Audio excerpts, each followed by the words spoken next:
নেতা ঘোষণা দিছে, তারপরে কর্মীরা আসছে, তারপরে আন্দোলন হয়েছে, ব্যাপারটা এমন না। আমাদের আন্দোলনের যে কর্মসূচিগুলো এগুলো কিন্তু আমরা দেই নাই।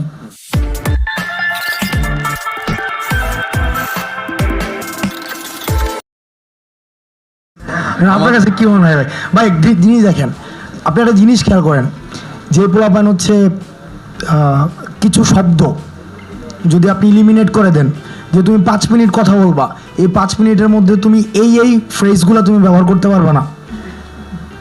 75, 71, চেতনা, এই শব্দগুলো তুমি বাদ দিয়ে তুমি 5 মিনিট কথা বলবা। এই পোলাপানগুলো এতদিন রাজনীতি করছে, আপনি চান কিনা এমন মানে একটা প্রজন্ম আসুক এখন পাইপলাইনে যারা আছে, যে যাদেরকে আপনারা দেখছেন বা লাস্ট 4-5 মাস, অলমোস্ট 3 মাস ধরে অ্যাসেস করছেন, মানে আপনারা চান কিনা যে তারা রাজনীতিতে আসুক, যে যারা কোনো ছকে বাঁধা, যারা মানুষকে রিড করতে পারে। নর্মালি হচ্ছে কি, আমরা দেখেছি যে বার্ধক্যের শৃঙ্খলা আবদ্ধ যে একটা প্রজন্ম যারা আমাদেরকে নেতৃত্ব দিয়েছে। আপনি লাস্ট একটা জিনিস দেখবেন, যখন জামাতকে নিষিদ্ধ করা হয় এর আগের দিন 13 দলীয় বা 14 দলীয় না, 14 দলীয় যারা নেতা, তাদের একটা টিভিতে আসছিল যে ওবায়দুল কাদের দাঁড়াইছে, দিলীপ বড়ুয়া দাঁড়াইছে, আর কারা কারা যেন দাঁড়াইছে। আপনি ওই ফ্রেমটা দেখেন, তারপর হাসানুল্লাহ কিনু, মানে ওই ছবিটা দেখেন, এখানে 8-10 জন 12-13 জন রাজনীতিবিদ ছিল, ওইটা বাংলাদেশ ছিল, মানে ওই ফ্রেমটা বাংলাদেশ ছিল এতদিন পর্যন্ত।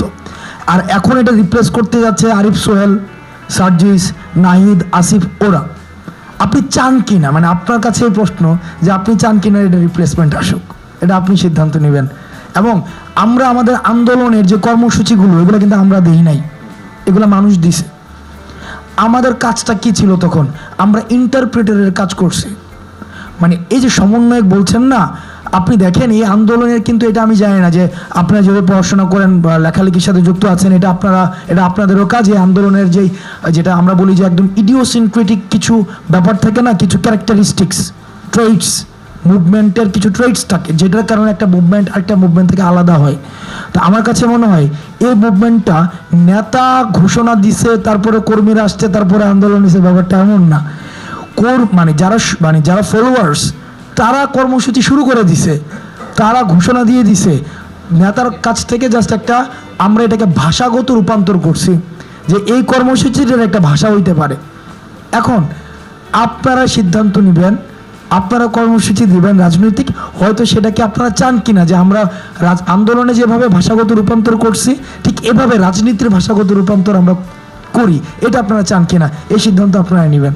তাইলে আমরা আমাদের জন্য কাজ করতে সুবিধা হবে।